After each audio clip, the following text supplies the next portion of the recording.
बिस्मिल्लाहिर्रहमानिर्रहीम। अस्सलामुअलैकुम। आज की इस वीडियो में आप लोगों से जो पंजाब पुलिस की नई भर्ती आई है उसके बारे में बात करूंगा कि आप लोगों ने उसका फॉर्म किस तरह फ़िल करना है, उसके साथ कौन कौन से डॉक्यूमेंट्स लगाने हैं और अप्लाई किस तरह करना है। अभी तक आप लोगों ने अगर फॉर्म को डाउनलोड नहीं किया या आप लोगों को ऐड के बारे में नहीं पता तो आपने सिंपली गूगल पे लिखना है www.punjabpolice.gov.pk। लिखने के बाद जब आपके सामने इस तरह का इंटरफेस आ जाएगा, आपने पहली वेबसाइट को ओपन कर लेना है। ओपन करने के बाद आप पंजाब पुलिस की ऑफिशियली वेबसाइट पे आ जाएंगे, जिस पे आपको ऐड भी मिल जाएगा और एप्लीकेशन फॉर्म भी मिल जाएगा। सही है, तो ऐड का थोड़ा सा ऐड देख के थोड़ा सा क्राइटेरिया डिस्कस कर लेते हैं। वैसे तो मैंने पिछली वीडियो में भी किया हुआ था, बट मैं आप लोगों के साथ अगेन शेयर कर देता हूं, क्योंकि कुछ मेंबर्स ऐसे हैं जिन्होंने पिछली वीडियो नहीं देखी और उनको क्राइटेरिया नहीं पता। तो मैं आपको बता दूं कि इसमें जो है ना, कांस्टेबल लेडी कांस्टेबल में भर्ती आई है, उसके बाद ड्राइवर कांस्टेबल में भर्ती आई है और उसके बाद ट्रैफिक असिस्टेंट में भर्ती आई है। कांस्टेबल, लेडी कांस्टेबल और ड्राइवर कांस्टेबल के लिए आपकी तलीम मैट्रिक होनी चाहिए, जबकि ट्रैफिक असिस्टेंट के लिए आपकी तलीम FA होनी चाहिए।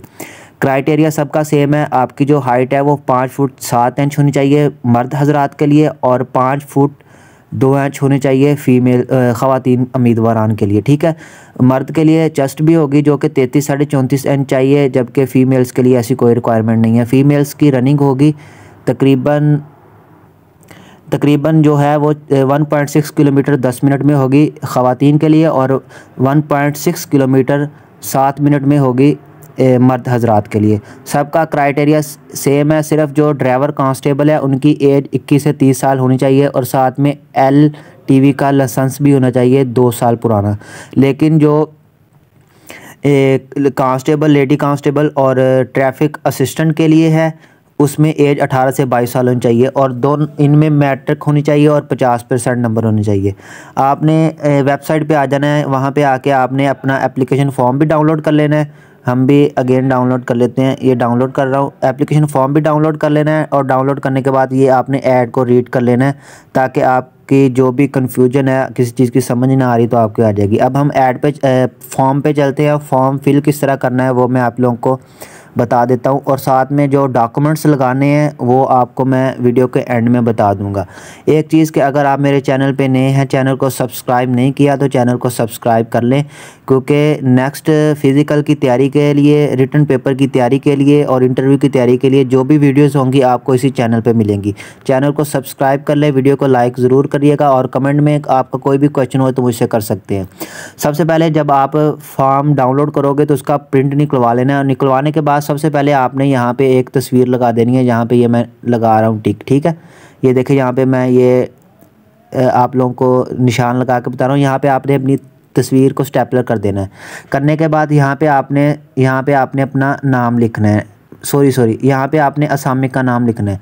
अगर आप मेल हो तो आपने यहाँ पे, अगर कांस्टेबल के लिए कर रहे हो तो कांस्टेबल लिखना है, अगर आप ट्रैफिक असिस्टेंट के लिए कर रहे हो तो ट्रैफिक असिस्टेंट लिखना है। अगर आप फीमेल हैं तो आपने यहाँ पे लेडी कांस्टेबल लिखना है, और अगर आपने ट्रैफिक असिस्टेंट पे अप्लाई करना है तो आपने ट्रैफिक असिस्टेंट लिखना है। बहरहाल एक चीज़ याद रखना कि अगर आप एक से ज़्यादा सीट्स पर अप्लाई करोगे तो आपको उतने फॉर्म निकलवाने पड़ेंगे। तो उसके बाद आपने फॉर्म नंबर को छोड़ देना है। उसके बाद आ जाता है नेम में आपने अपना नाम लिखना है जो आपके ID कार्ड पे हो, और उसके बाद आपने आगे अपना नाम लिखना है बड़े हरूफ में अंग्रेज़ी में इस वाले खाने में। उसके बाद नीचे जाते हैं, वालिद का नाम जो ID कार्ड पे वो लिखना है, और वालिद का नाम जो है ना वो आपने इंग्लिश में लिखना है बड़े हरूफ में, और वालिद क्या करता है वो आपने आगे लिख देना है। अगर गवर्नमेंट सर्वेंट है तो वो लिख देना है, अगर कोई खेती बाड़ी करते हैं, शॉपकीपर है, जो भी है वो आपने आगे लिख देना है। उसके बाद आपने अपना मज़हब, ज़ात, तलीम जितनी आपकी हो, अगर मैट्रिक है तो मैट्रिक, अगर FA है तो FA, अगर BA या BSc की हो तो वो लिख देना है। तारीख़ पैदाइश जो आपकी मैट्रिक की सन्नत या रिज़ल्ट कार्ड पे है वो आपने लिख देनी है। उसके बाद आपने अपना ज़िला लिखना है, और उम्र में आपने क्या करना है कि आपने अपनी उम्र जो है ना वो निकाल लेनी है। फिर आपकी उम्र के जितने आपके साल हों, फॉर एग्ज़ाम्पल आपके 20 साल बनते हैं तो इधर 20 लिखने हैं। माह अगर आपके 6 बनते हैं तो 6 माह लिख देने हैं, और उसके लास्ट पे योम है, योम से पहले जो लाइन है ना इसके ऊपर जितने दिन बनते हैं वो आपने लिख देने हैं। ये इस बात का ख्याल रखना कि आप जो अपनी एज है ना वो कोशिश करें कि 17 फरवरी इसकी लास्ट डेट है ना, तो आप 17 फरवरी तक ही अपनी डेट निकाल लें। मतलब अगर आपकी फॉर एग्ज़ाम्पल 20 जनवरी 2001 है, तो आप लोगों ने 20 जनवरी 2001 से लेकर 17 फरवरी 2024 तक अपनी डेट निकाल के लिख देनी है। कौमी शनाख्ती कार्ड, उसके बाद कौमी शनाख्ती कार्ड लिखना है। उसके बाद आपके अगर कोई साहब का फ़ौजी है तो उसकी डिटेल्स इधर लिखनी है, बट इसको आप छोड़ दें, ना लिखें। उसके बाद नंबर 9 के बाद आपने डायरेक्ट नंबर जो है ना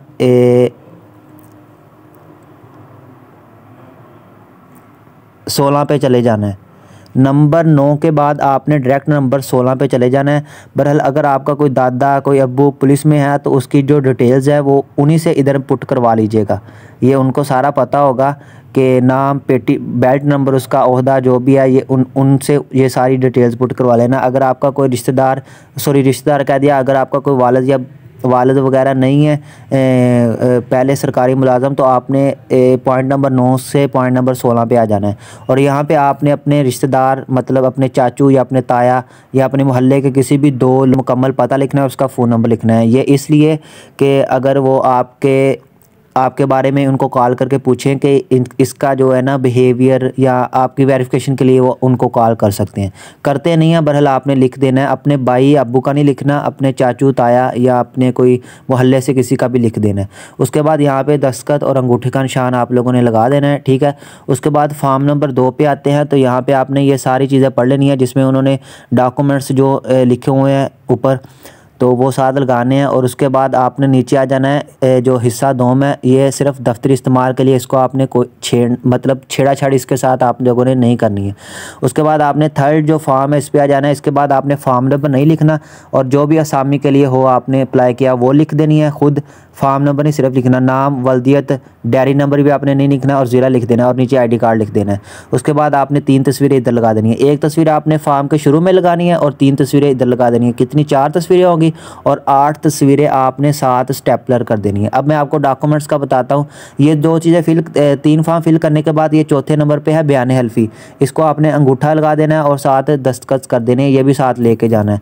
ये 4, ये लास्ट वाला जो है ना फॉर्म, इसको आपने साथ नहीं लगाना। ये 4 पेजेस को आपने स्टेपलर कर लेना है, और इसको आपने साथ, अब आपने कौन कौन से डॉक्यूमेंट्स लगाने हैं वो मैं आपको बता देता हूँ। फॉर्म फिल करने में अगर कोई मसला आ रहा है तो आप मेरे साथ व्हाट्सएप पे भी रब्ता कर सकते हैं। व्हाट्सएप ग्रुप का लिंक आपको डिस्क्रिप्शन में मिल जाएगा, साथ में व्हाट्सएप नंबर भी मिल जाएगा। किसी किस्म की कोई भी इन्फॉर्मेशन चाहिए आप व्हाट्सएप पे मुझसे रब्ता कर सकते हैं। उसके अलावा अगर आपने व्हाट्सएप ग्रुप ज्वाइन नहीं किया तो आप मेरा व्हाट्सएप ग्रुप भी ज्वाइन कर सकते हैं। अच्छा, अब हम बात करते हैं कि डॉक्यूमेंट्स साथ कौन कौन से लगाने हैं। तो सबसे पहले आप लोगों ने आपकी जो भी आपकी तलीम है, अगर आपने मैट्रिक किया है तो मैट्रिक की, अगर सन्नत है तो सन्नत की 3 कॉपियाँ, अगर रिज़ल्ट कार्ड है तो रिज़ल्ट कार्ड की 3 कॉपियाँ। बहरहाल अगर आपने FA किया तो FA के रिज़ल्ट कार्ड या सन्नत जो भी है उसकी 3-3 कॉपियाँ। हर डॉक्यूमेंट्स की 3-3 कॉपियाँ लाजमी है। उसके बाद अगर आपने जहाँ से आपने स्कूल छोड़ा है, अगर आपने जिस स्कूल से आपने मैट्रिक किया, अगर आप जब उसको छोड़ते हैं तो वो आपको एक सर्टिफिकेट देते हैं स्कूल छोड़ने का, जिसको करैक्टर सर्टिफिकेट लेते हैं। ज़ाहिर सी बात है, जब हम आगे एडमिशन लेते हैं तो वो कहते हैं कि स्कूल का सर्टिफिकेट लाओ, उसको करैक्टर सर्टिफिकेट बोलते हैं। उसको आपने ले लेना, उसकी 3 कॉपियाँ, डोमिसाइल की 3 कॉपियाँ, शनाख्ती कार्ड की 3 कॉपियाँ, और करैक्टर सर्टिफिकेट वो वाला जो खिदमत मरकज़ सेंटर से बनेगा उसको भी आपने ले लेना है। उसकी कॉपियाँ नहीं करवानी, वो ओरिजिनली आपने साथ लगा देना है। और उसके बाद आगे उन्होंने ड्राइविंग लाइसेंस लिखा हुआ है, जिसमें मतलब जिन्होंने कांस्टेबल ड्राइवर पे अप्लाई करना है वो ड्राइविंग लाइसेंस भी साथ लगाएंगे। और ये चीज़ आपने गौर से पढ़ लेनी है कि हर जो डॉक्यूमेंट्स आपका है वो तस्दीक शुदा होना चाहिए। अगर वो तस्दीक शुदा ना हुआ तो आपकी फ़ाइल रिजेक्ट कर दी जाएगी। तो उसके बाद उन्होंने लिखा है कि 8 अदद पासपोर्ट साइज़ तस्वीरें, आपने 8-7 तस्वीरें लगानी है, और बाकी जो 4 तस्वीरें हैं वो आपने फॉर्म के ऊपर स्टेपलर करनी है। टोटल 12 तस्वीरें होनी चाहिए, 4 इधर और 1 इधर, 4 ये और 8-7 आपने, ये वो डॉक्यूमेंट्स है जो आपने साथ मतलब लगाने हैं, स्टेपलर करने हैं। और एक चीज़ याद रखना कि गत्ते वाली फ़ाइल में अपने डॉक्यूमेंट्स सारे लगाने हैं, ठीक है। और आपने जो ये फॉर्म फिल करना है ये बॉल पेन से करना है। और एक और चीज़ कि अगर आपके फैमिली क्लेम के लिए आपको नंबर चाहिए, मतलब जिनके वालिद या दादा पहले पुलिस में थे या हैं, तो वो फैमिली क्लेम के लिए उनको 3 नंबर एक्स्ट्रा मिलेंगे इंटरव्यू में, तो वो फैमिली क्लेम के लिए मुकम्मल कागजात साथ लगाएंगे। ये था तरीक़ाकार फॉर्म फिल करने का, इसमें कोई मुश्किल नहीं है। आपने इसको गौर से पढ़ लेना है, और पढ़ने के बाद अगर किसी चीज़ की समझ ना आए तो उसका स्क्रीनशॉट व्हाट्सएप पे भेज सकते हैं या मुझे कमेंट कर सकते हैं, मैं आप लोगों को बता दूंगा। और एक और चीज़ के आप लोग ये डॉक्यूमेंट्स अगेन देख लें कि जो साथ लगाने हैं। सबसे पहले आपके आईडी कार्ड की 3 कॉपियाँ, तस्दीकशुदा मैट्रिक की सनत या रिज़ल्ट कार्ड की 3 कॉपियाँ। अगर आपने ट्रैफिक असिस्टेंट पे भी अप्लाई करना है तो एफए की रिज़ल्ट या सनत जो भी है आपके पास उसकी 3 कॉपियाँ, डोमिसाइल की 3 कॉपियाँ, करैक्टर सर्टिफिकेट की 3 कॉपियाँ और बयान हल्फी भी आप लोगों ने साथ में लगाना है। बयान हल्फी जो फॉर्म के साथ है वो भी आपने लगा रहना है और एक बयान हल्फी आपने कचहरियाँ से जाके बनवा लेना है। कचहरियाँ आप लोगों ने चले जाना है और उधर जाके कहना है कि पुलिस में अप्लाई करना है तो हमें बयान हल्फी चाहिए, तो वो आप लोगों को 100 रुपये वाला बयान हल्फी बना के दे देंगे, उसके 200 या 300 आपसे चार्ज करेंगे। वो ओरिजिनल आप लोगों ने साथ लगाना है।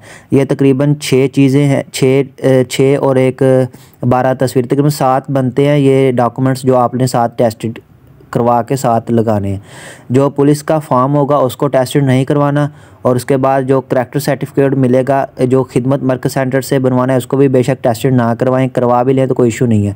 और बाकी जो बयान हल्फी है जब आप कचहरियों से लोगे तो वो खुद ही टेस्टेड करके देंगे। एक चीज़ कि आपको अगर इस चीज़ का पता ना चल रहा हो कि जो डॉक्यूमेंट्स है वो टेस्टेड कहाँ से करवाने हैं, तो जब आप कचहरियाँ जाओगे बयान हल्फी बनवाने के लिए तो आप अपने डॉक्यूमेंट्स साथ लेके जा सकते हो, वो उधर आपको टेस्टेड कर देंगे। उनको कहना है कि इनको टेस्टेड कर दें, वो मोर लगा देंगे और साइन कर देंगे, तो वो आप लोगों ने साथ लगा के उधर जमा करवा देने हैं। एक चीज़ का ख्याल रखना है कि ये आपने अपनी मुतलका जो है ना पुलिस लाइन वहाँ पे जाके ये जमा करवाने हैं। इसके अलावा अगर आपको किसी चीज़ की समझ ना आई हो तो आप कमेंट कर सकते हैं और जाने से पहले चैनल को सब्सक्राइब ज़रूर कीजिएगा ताकि नेक्स्ट आने वाली हर वीडियो आप लोगों को बआसानी मिल सके। और बाकी ग्रुप जिसने ज्वाइन करना है व्हाट्सअप, वो लिंक आपको डिस्क्रिप्शन में मिल जाएगा, वहाँ पे क्लिक करके आप व्हाट्सअप ग्रुप भी ज्वाइन कर सकते हो। इंशाल्लाह मिलते हैं अगली वीडियो में। अगर किसी चीज़ की समझ नहीं आई तो आप यहाँ पे मुझे कमेंट कर सकते हैं। ओके, अल्लाह हाफिज़।